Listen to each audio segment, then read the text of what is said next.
नहीं है यहाँ पे बैठ के 1 साल तक इसको चलाना। मोदी सरकार जानती है, उसके नेता जानते हैं, अभिनेता जानते हैं कि 1 साल तक धरना चलाना कोई आसान बात नहीं है। हम 1 साल से यहाँ पर घिस रहे हैं अपनी, हमारी पैंटें फट गई हैं और नीचे चड्डियाँ बची नहीं हैं। शर्म आनी चाहिए ऐसी सरकार को और ऐसे नेताओं को जो हमारे देश के नेता बन के बैठे हुए हैं और जो कहते हैं कि इतनी बड़ी बड़ी बातें फौजियों के लिए। जब देखो दिवाली होली के ऊपर फौजियों की यूनिफॉर्म डाल लेते हो। अरे फौज के अंदर भर्ती होने के लिए जान देनी पड़ती है, जान। ऐसे नहीं फौज के अंदर भर्ती होता। सर पे कफन बांध के बंदा निकलता है जब निकलता है ड्यूटी के ऊपर।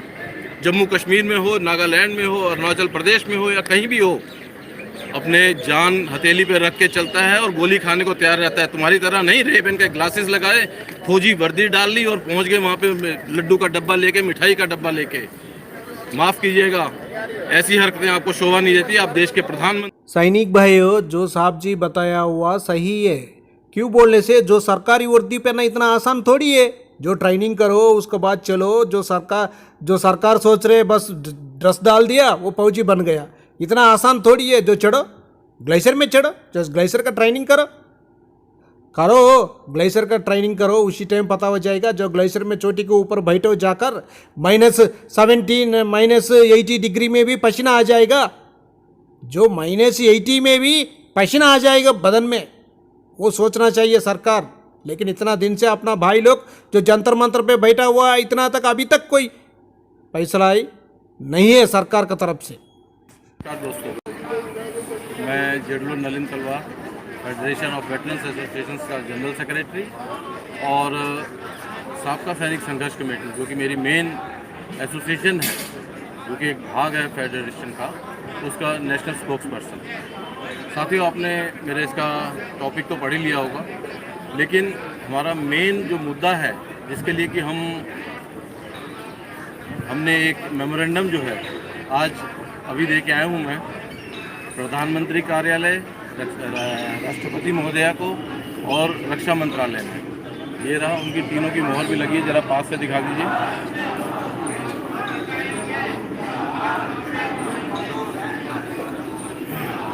इसके अंदर हमारा मेन मुद्दा जो हमने कहा है कि हम पिछले 14-15 सालों से बहुत सारे आंदोलन कर चुके हैं और ये सरकार अभी 14-15 साल पुरानी नहीं हुई है।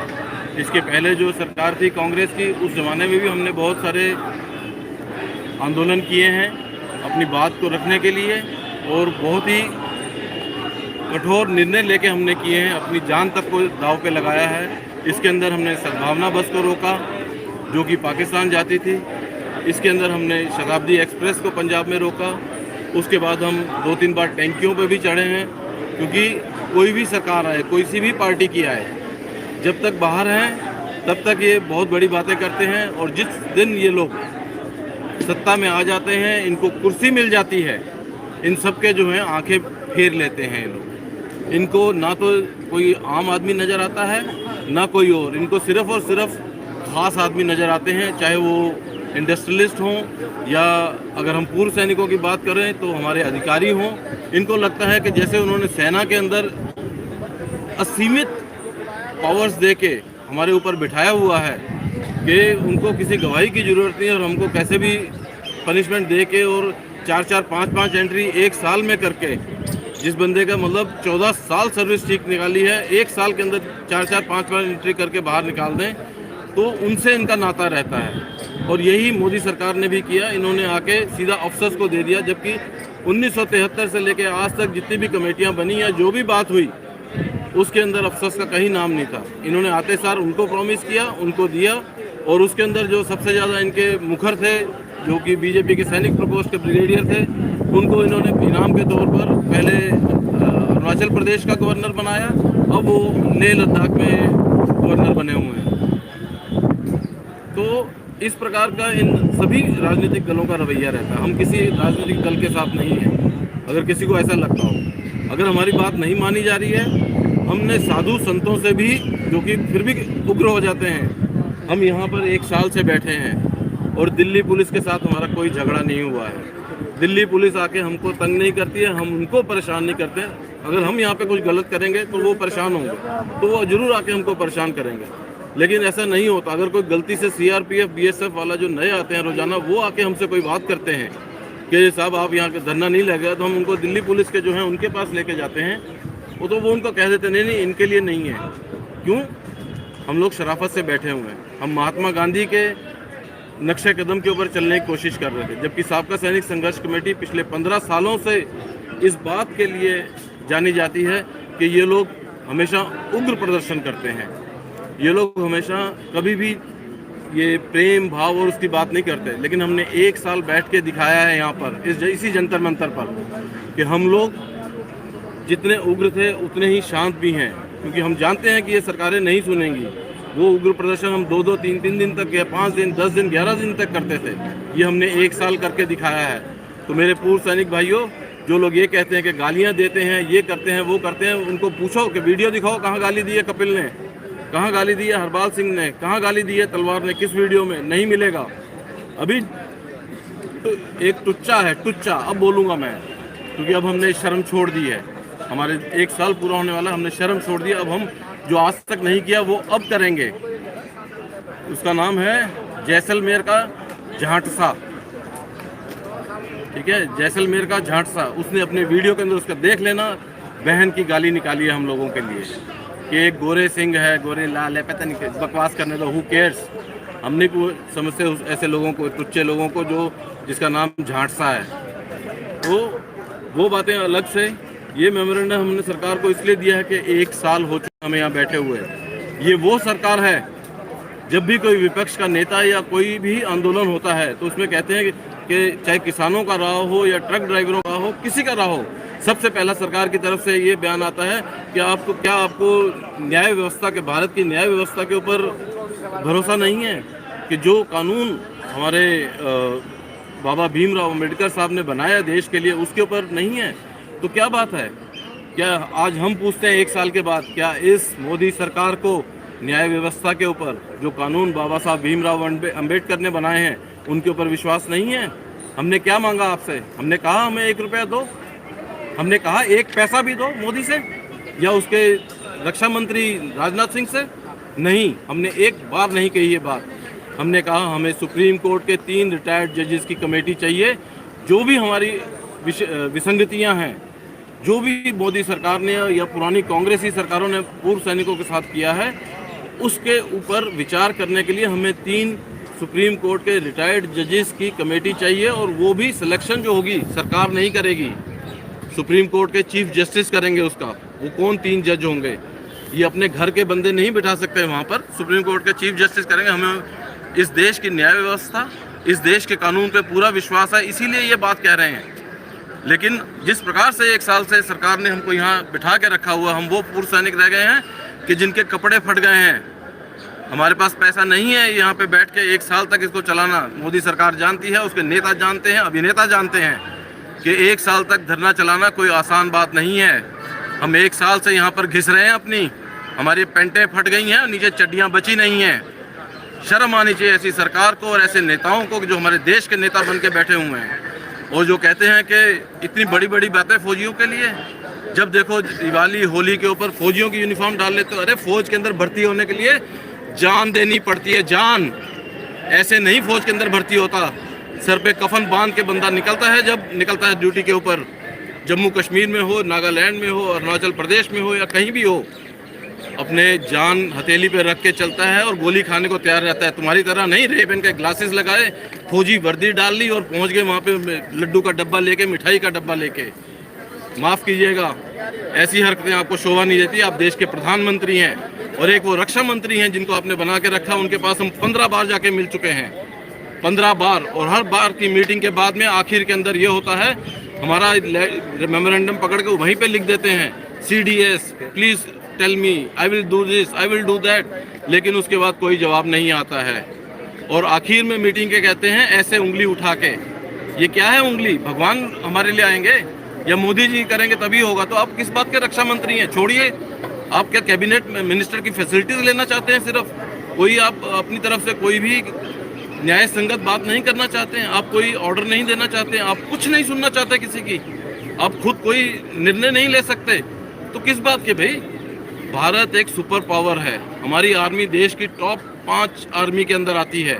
अगर उसका रक्षा मंत्री एक डिसीजन नहीं ले सकता है, अगर यहाँ का रक्षा मंत्री कोई भी डिसीजन लेने के लिए कहता है कि ऊपर ऐसे उंगली दिखाता है, तो ये हमारे देश के लिए अच्छा नहीं है, हमारी सेनाओं के लिए अच्छा नहीं है।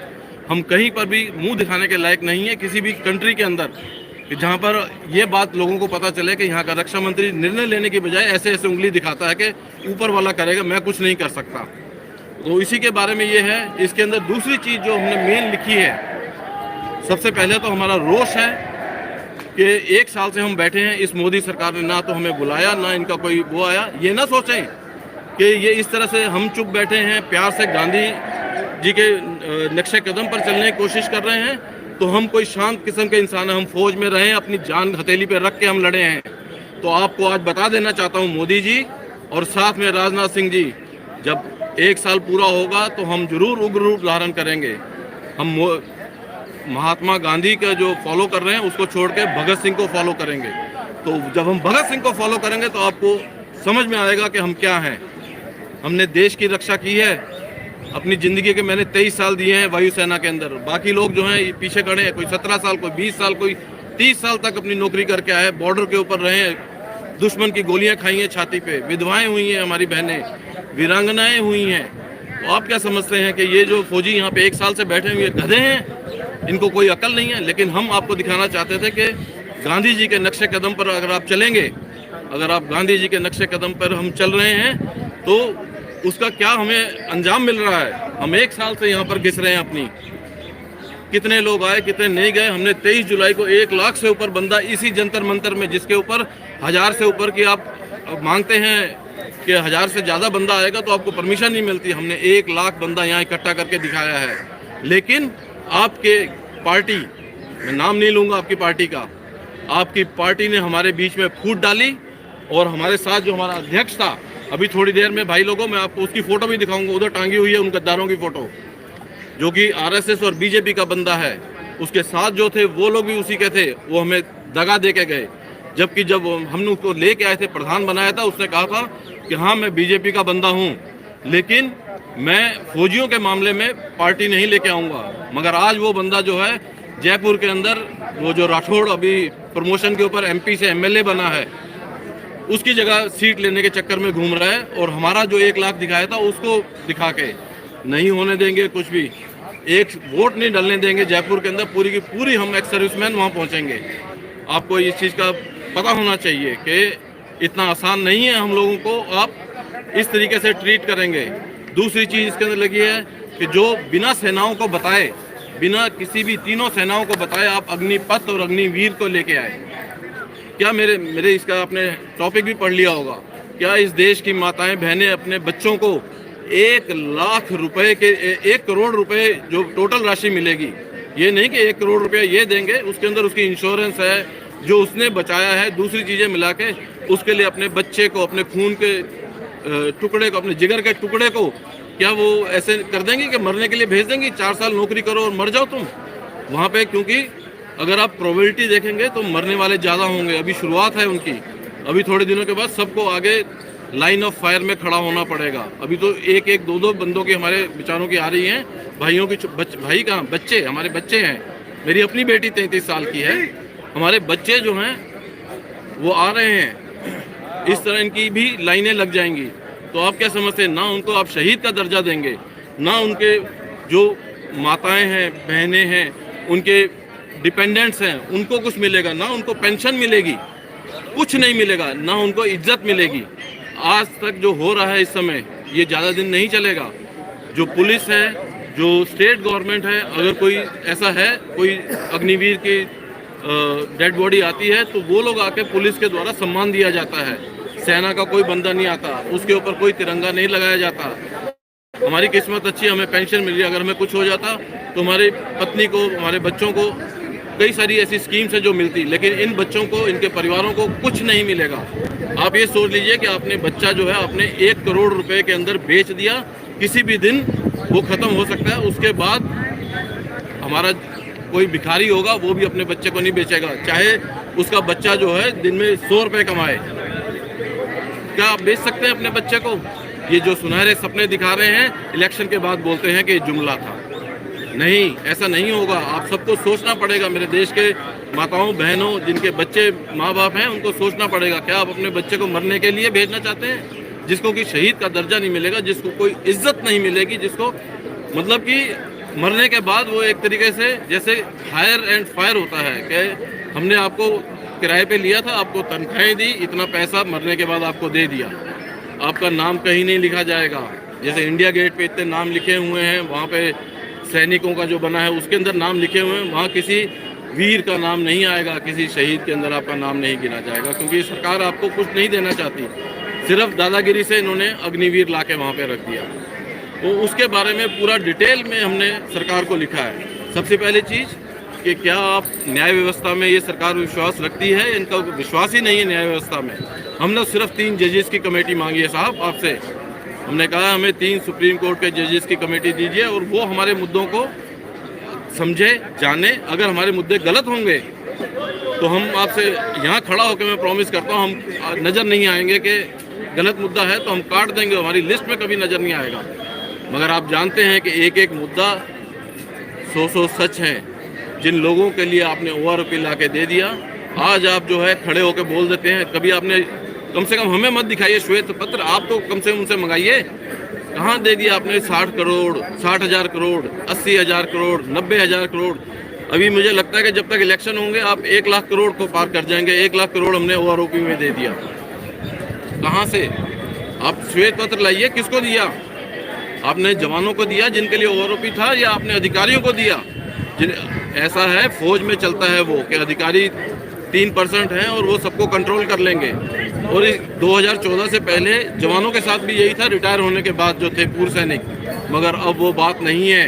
वो 3% अब घर से बाहर नहीं निकलते, क्योंकि उनको पता है कि बाहर जवान खड़े हैं। वो जो जवान बाहर खड़े हैं वो उनको कुर्सी नहीं देंगे और अपनी दरी भी नहीं देंगे। माइक तो दूर की बात है, जमीन पर बिठाएंगे उनको अपना मंच, माइक, दरी कहीं घुसने नहीं देते। आपको पता है हम चारों तरफ रस्सी बांध के रखते हैं।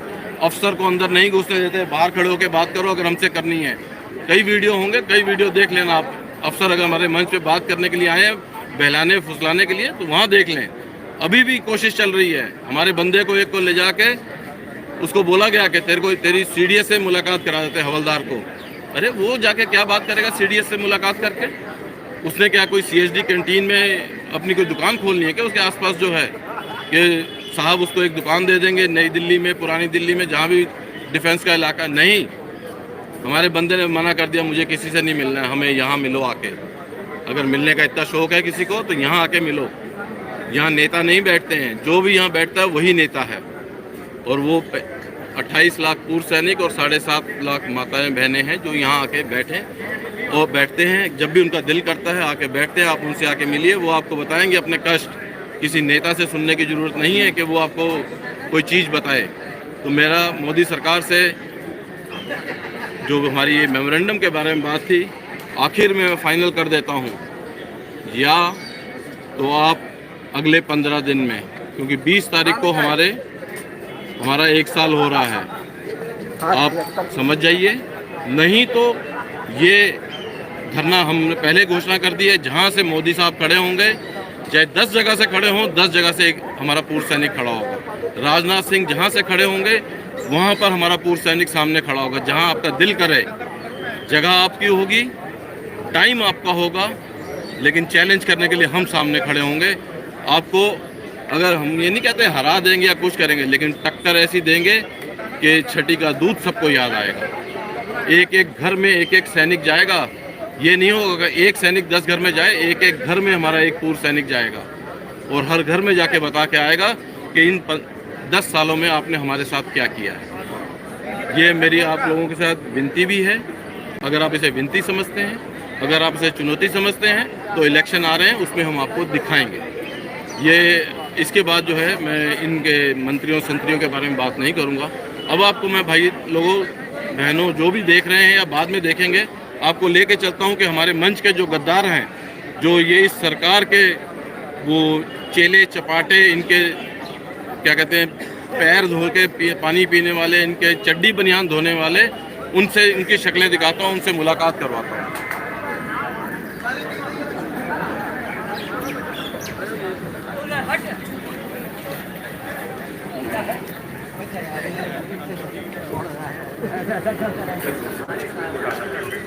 दोस्तों, ये हैं वो गद्दार, ये हैं मुख्य 5 गद्दार, और इनके साथ 5 और हैं। हम 26 थे जिन्होंने फेडरेशन बनाई थी, हम 26 थे, उसमें से ये 10-12 गद्दार जो हैं हमें छोड़ कर गए। 5 ये हैं, इनके नाम आप पढ़ सकते हैं।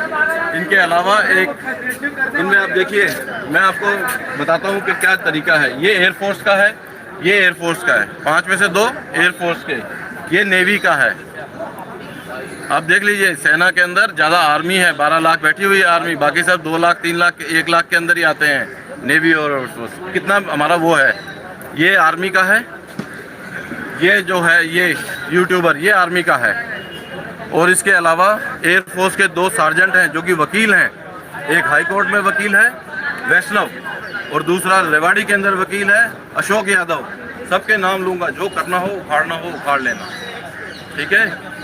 और उसके बाद एक प्रेम प्रकाश गौतम जो है इसके अंदर, पीवी गौतम, ये बैठा हुआ है। ये सब जो है ये सरकारी कर्मचारी है, क्लास 1 गेस्टेड अफसर है। इसने हमसे छुपाया कि सरकारी अफसर है, ये कैसे सरकार के खिलाफ बोल सकता है। ये सरकारी नौकरी कर रहा है, ये बैंक में नौकरी कर रहा है, इसका अपना धंधा है यूट्यूब का। ये हमारे जवानों के लिए कैसे बोलेंगे, और ये मीठी मीठी बातें करके, ये सब हैं एक पार्टी के टट्टू। और इन्होंने हमारे साथ 23 जुलाई के बाद 20 सितंबर को गद्दारी की और भगोड़े हो गए 10-12 आदमी। लेकिन इस फेडरेशन का मैं जनरल सेक्रेटरी हूँ, फेडरेशन ऑफ वेटरन्स एसोसिएशंस का, और मेरे साथ 14 आदमी हैं, और सारा का सारा बहुमत मेरे पास है। पूर्ण बहुमत से यूट्यूब के ऊपर वीडियो पड़ा हुआ है, मीटिंग के अंदर इसको अध्यक्ष पद से हटाया है। अब बारी इन 4 और बाकी के 8 जो हैं उनकी है। छोड़ेंगे नहीं किसी को। जो हमारे जंतर मंतर पे मेरे पूर्व सैनिक माताएं बहनें अपने बच्चों का निवाला छीन के यहाँ पे चंदा दे के गए हैं 13 लाख रुपया, जो तुम लेके भागे हो यहाँ जंतर मंतर से। हमारा अर्जुन सिंह सैनी, तैयार रहना। मैंने कहा था 21 जनवरी के बाद मैं छोड़ूंगा नहीं, तो अब तुम्हारी बारी है। मैं किसी को तुम में से छोड़ने वाला नहीं, और पूरा का पूरा 13 लाख रुपया जो पूर्व सैनिक का तुम लेके भागे हो, तुम्हें वापस करना पड़ेगा। तुम जितने मर्जी करते रहो। क्या न्याय यात्रा, रेवाड़ी में न्याय यात्रा करेंगे? तुम्हारे साथ बंदा कौन आएगा ये देखना। सारे देश के सामने तुमको नंगा करूंगा। यहाँ जंतर मंतर से बोल रहा हूँ, इतने लोग दिखाइए जरा, साइड में भी लोग खड़े होने शुरू हो गए मेरी बात सुन के। तो आप लोगों को मैं छोड़ूंगा नहीं किसी को भी। एक तो हर चीज़ का पता लिया जाएगा, आपको बताया जाएगा, आपको दिखाया जाएगा आपका असली चेहरा। आपको आईना दिखाएंगे हम। नहीं कर पाएंगे, आपके ऑफिस बंद करेंगे, आपके बैंक बंद करेंगे, आपके घर के बाहर धरना देंगे। हमें धरना देने से कोई नहीं है। देखते हैं कौन हमें उठाता है, कौन हमें भगाता है। आपका घर बंद कर देंगे। हम धरना देंगे शांतिपूर्ण तरीके से, कोई लड़ाई झगड़ा करने नहीं आएंगे। शांतिपूर्ण तरीके से आपका निकलना बंद करेंगे। आप तैयार रहिए अब सारे के सारे, अभी भी समय है। जिसके पास भी तुम में से पैसा है, आके जंतर मंतर पे मेरे पास जमा करवाएं। हम नया ट्रेजर रखेंगे, नया प्रेसिडेंट सब कुछ बनाएंगे। अगर आपको वापस आना है, आपको एक मौका देता हूँ, इसके बाद कोई मौका नहीं। आप लोगों को छठी का दूध याद दिलाया जाएगा। आप इस तरह से मक्कारी करके हमसे हमारा पैसा छीन के, हमारे पूर्व सैनिकों का पैसा छीन के नहीं जा सकते। और इल्ज़ाम लगाते हो सब कुछ कि हमारे बाई लॉज में ये लिखा है, बाई लॉज में लिखा है। मैं अर्जुन सिंह से पूछता, कौन से बाई लॉज में लिखा था कि तुम 1 हफ्ते के अंदर चुनाव करा लोगे? 1 महीने का लिखा है। मुंह बंद हो जाता है, उस समय दही जम जाता है मुंह में। कौन से बाई लॉज में लिखा है? क्या तुम्हारे बाई लॉज जो तुमने बनाए हैं, इसने बनाए बाई लॉज, मैंने नहीं बनाए, क्या उसके अंदर नहीं लिखा हुआ कि एग्जीक्यूटिव कमेटी के अंदर सारे फाउंडर मेंबर्स होंगे? तुमने सिर्फ अपने ये 4-5 बिठा लिए, और साथ में क्योंकि मैं जनरल सेक्रेटरी हूँ, एक मैं, बाकी सारे तुम्हारे थे 6 में से। और तुम वहाँ पे बैठ के डिसीजन लेना चाहते थे। और जो बाकी के 26 थे उनका क्या होगा, जो फाउंडर मेंबर्स थे? मैं आज वो भी शेयर करूँगा, उसका कागज़ जिसके नीचे अर्जुन सिंह के, मेरे और इसके सिग्नेचर्स हैं, जिसकी ओरिजिनल कॉपीज मेरे पास है, इनमें से नहीं है। इसीलिए जो फेडरेशन का लेटर हेड है उसके ऊपर मेरे साइन होते हैं, मैं अपने नाम से छापता हूँ, उसके ऊपर सील और स्टैंप लगाता हूँ। इनकी औकात नहीं है। इन्होंने भी थोड़े दिन पहले एक लेटर डाला है जिसको कि कोई पढ़ नहीं सकता। ये इनकी औकात नहीं किसी की कि उसको व्हाट्सएप के ऊपर शेयर कर देते लेटर को। अगर इतने बड़े 30 मार्क हैं तो उस लेटर को शेयर करके दिखाएं, हिम्मत है तो करके दिखाएं। मैं आपको बताऊंगा कि भारत का कानून कितना तेज है और कितना अच्छा है। जय हिंद, जय भारत।